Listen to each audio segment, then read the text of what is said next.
HighBridge, a division of Recorded Books, presents Mildred Pierced by Stuart M. Kaminsky, read by Jim Meskimen.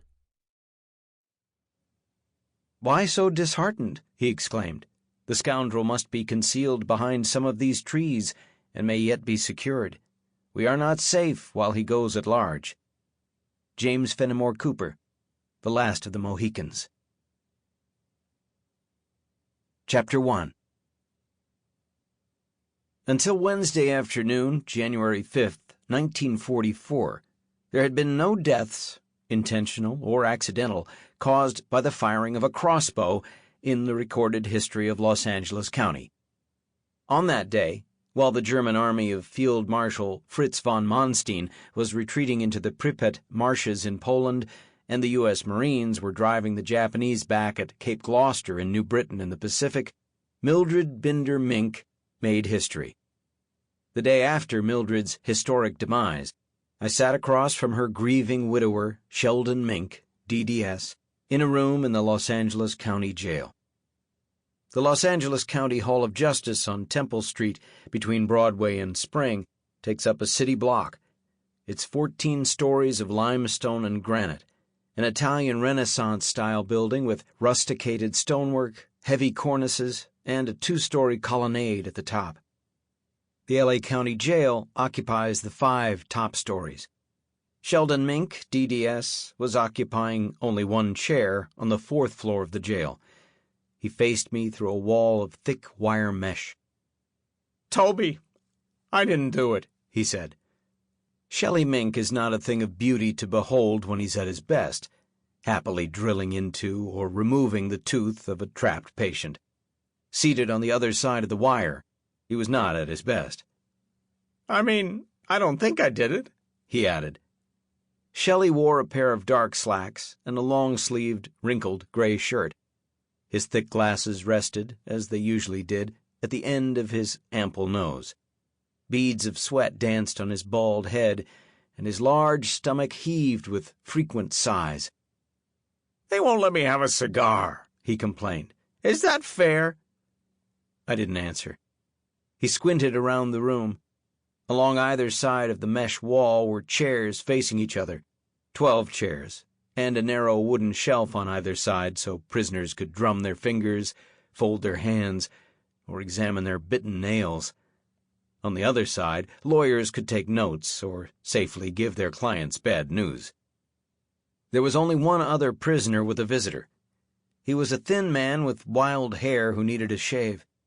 His visitor was an even thinner woman with even more wild hair, who needed to decide which of the 3 colors that roamed through that hair was the one she planned to live with. It was early in the morning, and each newly arrested inmate was allowed a morning visitor the day after his arrest. "You should have called Marty Lieb," I said. Marty Lieb was a criminal defense attorney whom I called when I needed legal rescue. As a licensed private investigator, I needed rescue more often than I could afford, so I saved his services for emergencies. Marty was good, expensive, immoral. He wore fine clothes, weighed about 300 pounds, and always seemed happy to hear from me and start the fee clock ticking. "You call him for me. It's you I need." "You find criminals," said Shelley. "I conduct investigations for paying clients," I said. Shelley looked hurt. Shelley looked as if he were going to weep. I cut him off. "Okay, I'll call Marty." "And you'll help me?" I sublet a small office off of Sheldon Minck's dental chamber of horrors in the Faraday building downtown. The office was not soundproof. I knew when Shelley had a patient.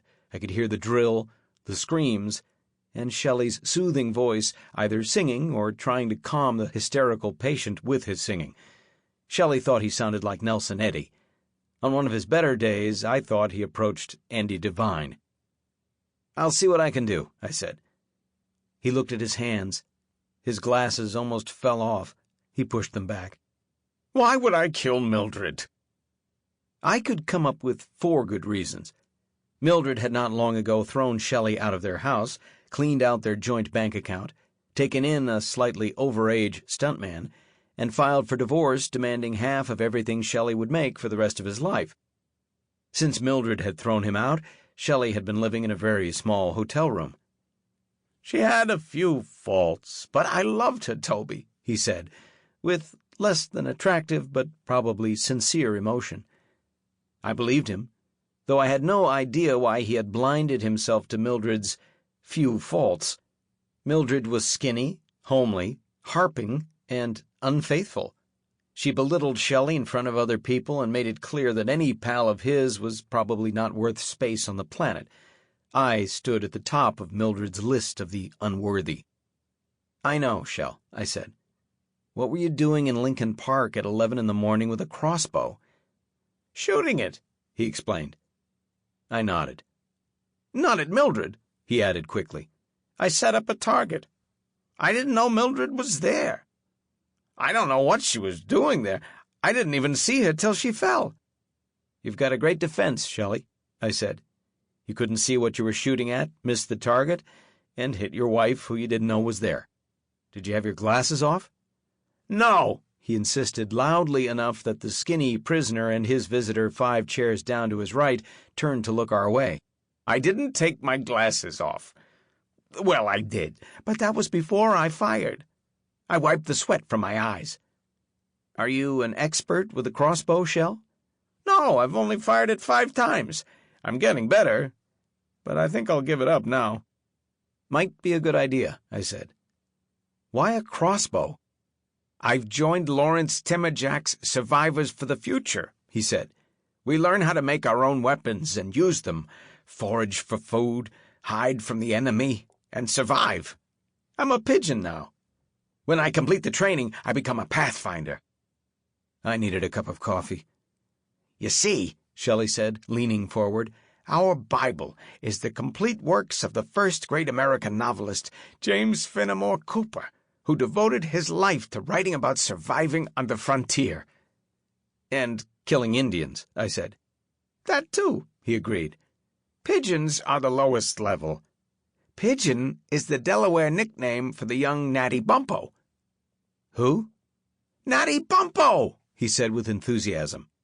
"He went from being called the Pathfinder to Deerslayer, and then—" "Why?" I asked. "Why what?" "Why do you want to become a survivor for the future?" "In case America is overrun by the Asian hordes, or the Arabs, or Nazis, or creatures from another planet, or the government goes nuts. It could happen." "We're winning the war, Shell," I tried. "It's almost over." He shook his head at my naivete. "This time," he said. "But the next time? What if we have to move to Australia, or some jungle somewhere, or a desert?" "Where do the survivors for the future hang around?" "We don't hang around," he said, mustering a healthy touch of indignation as he adjusted his glasses again. "We have a campsite and cabins on Hollywood Lake. It's secluded, rustic, wooded, the ideal place." "Let's try something else," I interrupted. "If you didn't kill Mildred, who did?" "I don't know. I was standing straight, both eyes open, focused, bow pulled back, bolt in place, concentrating, you know." "Bolt?" "Crossbows shoot bolts, or quarrels, or arrows," he explained. "Depends on where they're made. A bolt is, well, a bolt of metal, sort of shaped like a pointy pencil with a kind of tail, all one piece of metal." "How many of these bolts had you fired yesterday before—" "None," Shelley said, holding up a single finger. "That was the first. I had 3 bolts with me. The police took the other 2, the ones I didn't shoot." Shelley looked dreamily past my right shoulder. I turned to see what he was looking at. It was a painting of Indians greeting Spanish conquistadors on the Pacific coast. The Indians were holding out baskets of food. The Spanish, in full armor, were holding out what looked like orange blankets. The Indians were wearing tomahawks on their hips. The Spaniards were wearing swords. There wasn't a crossbow in sight. "Shelley?" "Huh?" "In the park, crossbow. You pulled the string, or whatever it's called, back, and then—" "I fired," he said. Silence while he shook his head and then focused, slightly open-mouthed, on something behind me. "Shelley." "Huh?" "I need you here in Los Angeles," I said, "not in the woods with the deer finder." He sighed deeply. "Deer slayer." I looked up, and there was Mildred, lying there 10 feet from the target. I dropped the crossbow and ran to her. She was dead, Toby. Dead. A hole in her chest. I looked around for help, and there was this woman standing there, back where I'd shot from. She was holding a paper bag. "She saw what happened?" "I guess," he said. "No, she must have. But she started to run. I called to her and tried to get up to go after her, but she was gone." "And then?" "A kid came. Asked me what was wrong. I told him my wife was hurt, that I thought she had a heart attack. He looked at Mildred and said he saw blood." "And you—" "I think I closed my eyes and cried. When I opened them, the kid was gone." He shrugged. "What did the kid look like?" "Skinny. Reddish hair. Maybe 15, 16. "That's when the police came?" He hesitated, looked as if he were going to say something, and then simply nodded. "She was with the 2 policemen," he said. "The woman with the paper bag. She was pointing to me and saying she saw me do it. That's when I recognized her." "Who is she?" "Joan Crawford," he said. "You mean someone who looks like Joan Crawford?" "I guess." He shook his head again. "This woman was shorter than Crawford, and she's got regular shoulders. And she told the police her name was Billy Castle or something like that." The skinny couple 5 or 6 chairs down had their faces almost against the mesh now, whispering. Maybe she was going to slip him a wire cutter. Shelley and I both looked at them. "I'm forlorn," Shelley said, looking back at me with as insincere a look of woe as I had ever seen from him, and I had seen many. "I'll call Marty Lieb," I said. "And you'll find out who killed Mildred?" he asked as I got up. "I'll do what I can." "I can pay. Now that Mildred's dead, I'll get the house back, and I won't have to give her any more money." There was no point in telling him not to pass that information on to the police. They would find it out on their own. "You work out payment with Marty," I said. "I'll just charge you expenses."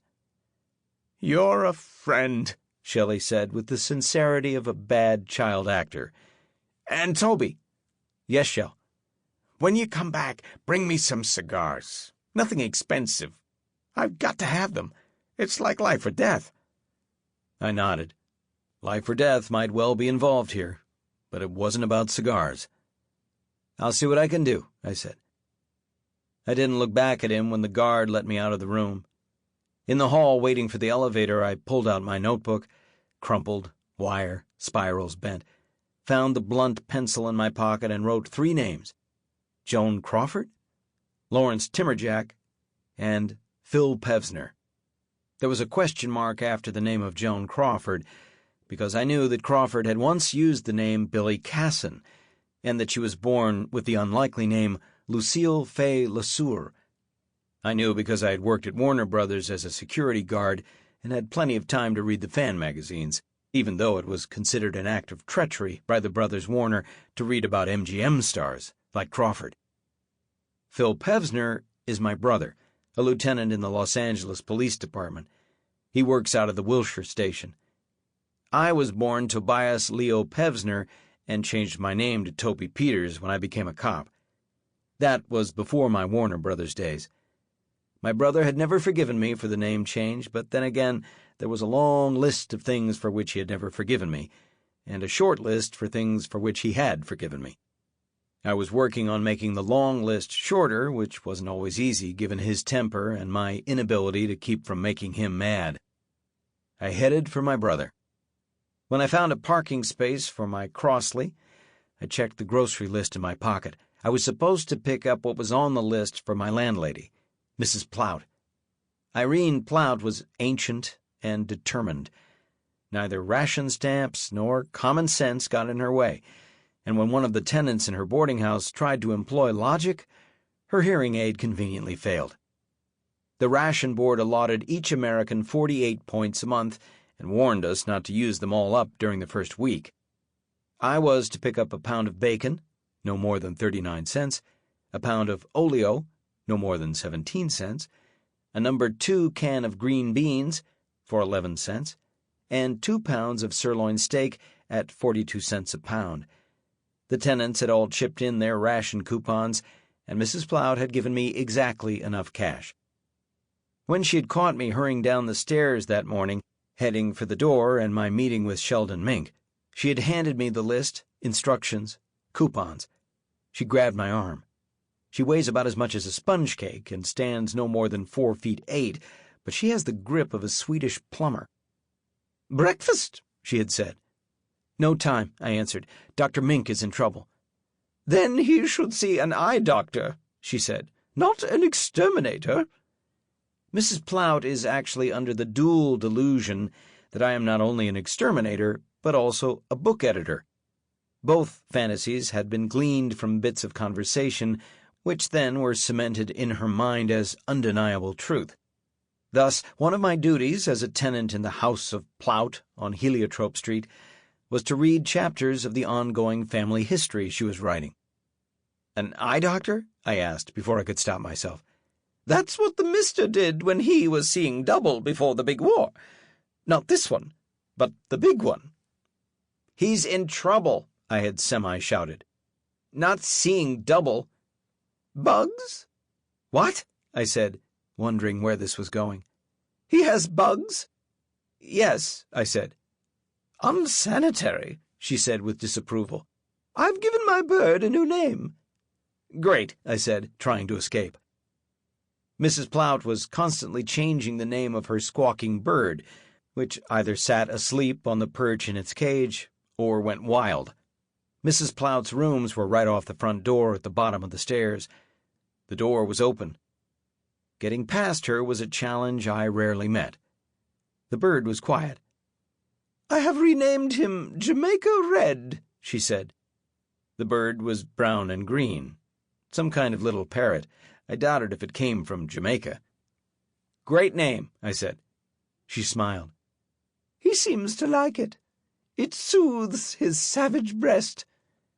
With that, she had let go of my arm, and I fled. The Crossley didn't use much gas, which was good because there was a major gas shortage.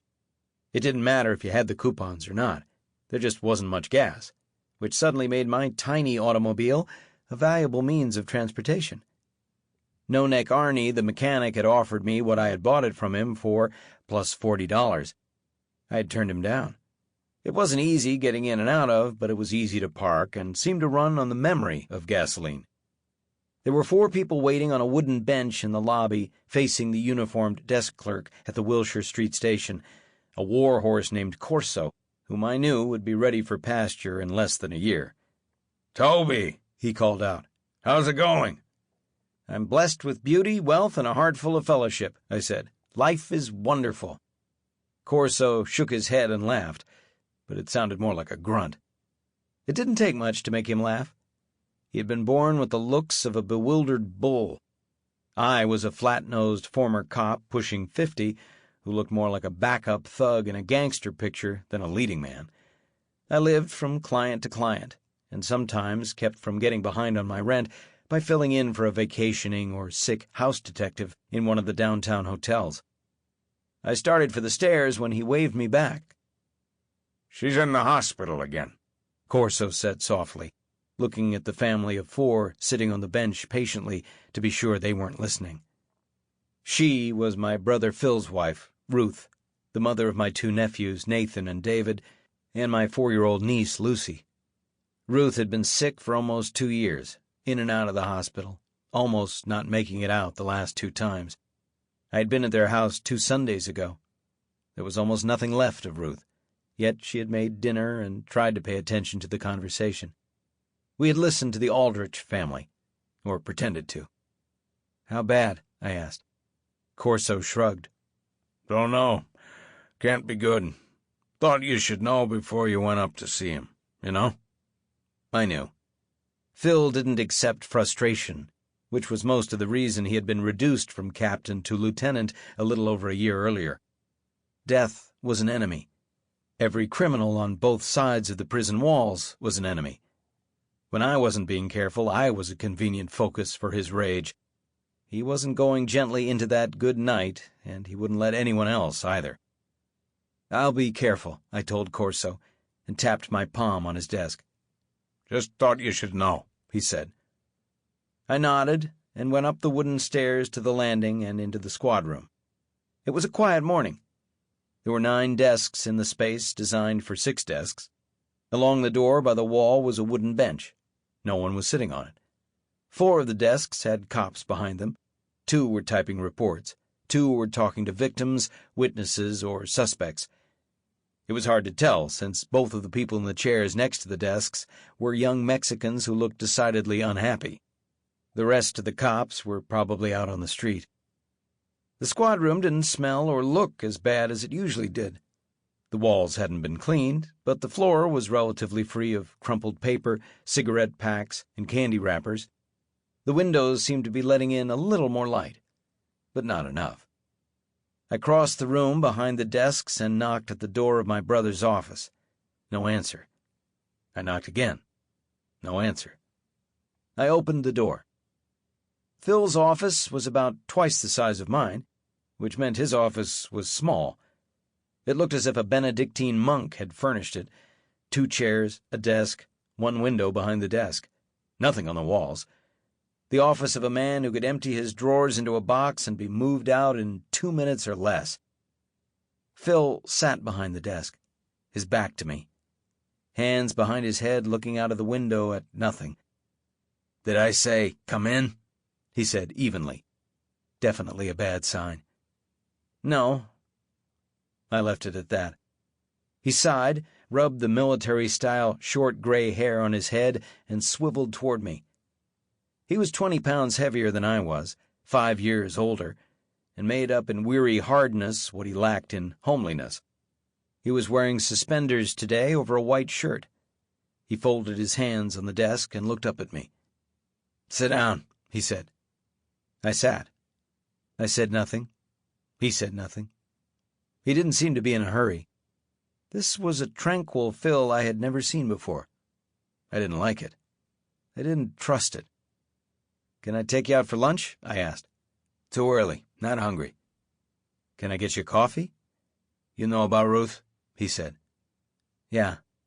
I'm taking some time off to be with her." He looked down at his hands. "She hasn't got long." "I'm sorry." "I know. You didn't come to ask about Ruth?" "No." "You came about Minck." I nodded. "Not my case. Not in the district," he said. "I did ask to look at the report." "And?" He reached over to the 6-inch pile of files and memos in his inbox, took a single sheet from the top, and laid it in front of him. "He's a lunatic, Tobias." "I know." "No," Phil said again. "A lunatic. In the park with a goddamn crossbow? We could put him away for that. He's half-blind and all stupid.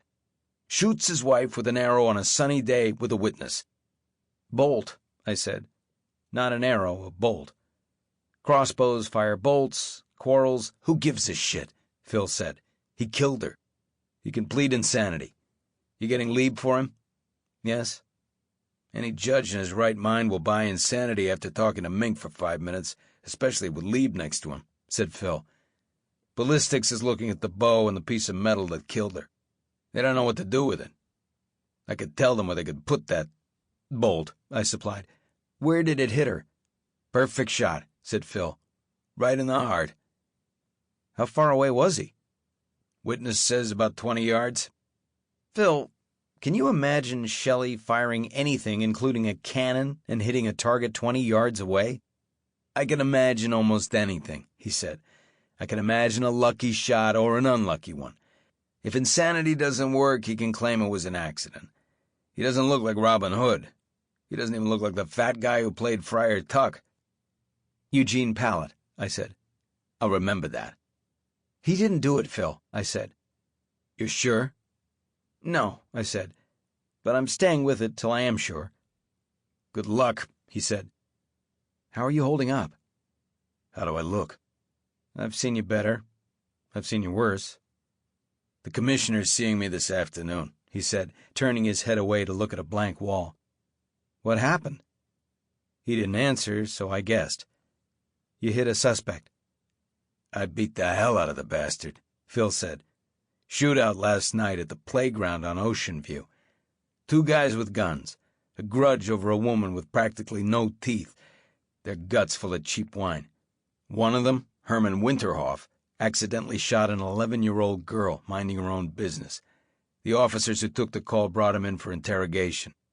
When I got to Winterhoff, the bastard was smiling at me.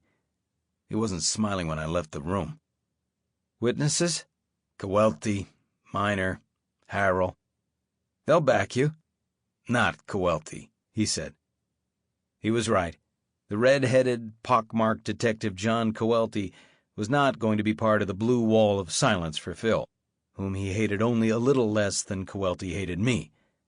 Coelty was probably picturing himself in this luxury office. "You'll be all right," I said. "You've got a lot on your mind. The commissioner will—" "Not this time." Phil turned his back to me again. "Phil?" He didn't answer.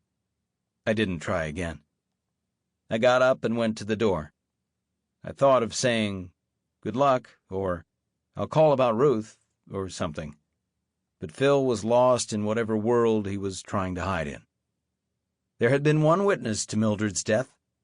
It was time to see her. Chapter 2. I knew where Joan Crawford's house was in Brentwood. That wasn't hard to find. Getting her to talk to me would be the hard part, so I called in a favor from Fred Astaire, who knew her. I had recently worked for and with him to get him out of a bad situation. I liked Astaire, and he liked me, enough to make a call to Crawford. Until the war, movie stars had been indentured, and usually well paid, by studios which, when the price was right, loaned them to other studios. Astaire had been with RKO.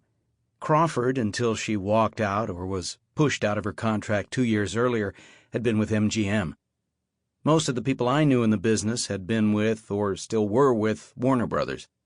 I had spent 5 years there as a security guard until the day I punched a B-movie cowboy star who had been making a young actress more than uncomfortable on the set. I broke his nose. They had to shoot the movie he was making around him. I had the distinction of being fired directly by Harry Warner. I knew a little about Crawford, the things that everyone, fans and movie people, knew, and some things only a few people knew. For example, everyone knew that she had been married to Douglas Fairbanks Jr. and Franchot Tone, and was now married to Philip Terry, whose movie career had taken a dive into the La Brea tar pits. Crawford had been linked romantically to almost every male star she had ever acted with, which made the list stretch all the way back to Lon Chaney Sr. in the silent days, and on up to Robert Montgomery and Clark Gable in the more recent past. Crawford also had the reputation of being unpredictable. 39 years old the morning I rang her bell, she was reportedly supportive of younger actors. Actresses her own age or close to it, however, could expect no mercy. The world knew she had 2 young adopted children, Christina and Philip Jr.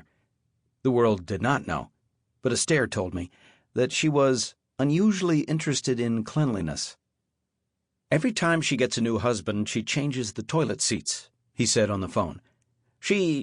You'll see. She's an underrated actress, and an underrated dancer. I worked with her in my first picture.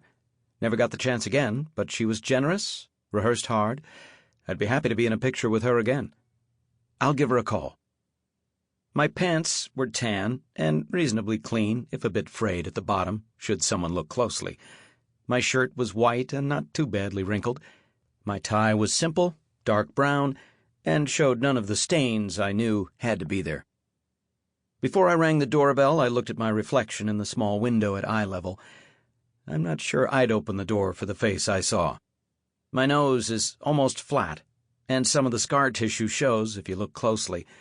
I have a lopsided grin that looks more like a threat than a smile. I brushed back my dark hair, which revealed more than a little gray, and tried not to smile. I rang again. She opened the door. I recognized the face. It was definitely Joan Crawford, shorter than I imagined her. Sample complete. Ready to continue?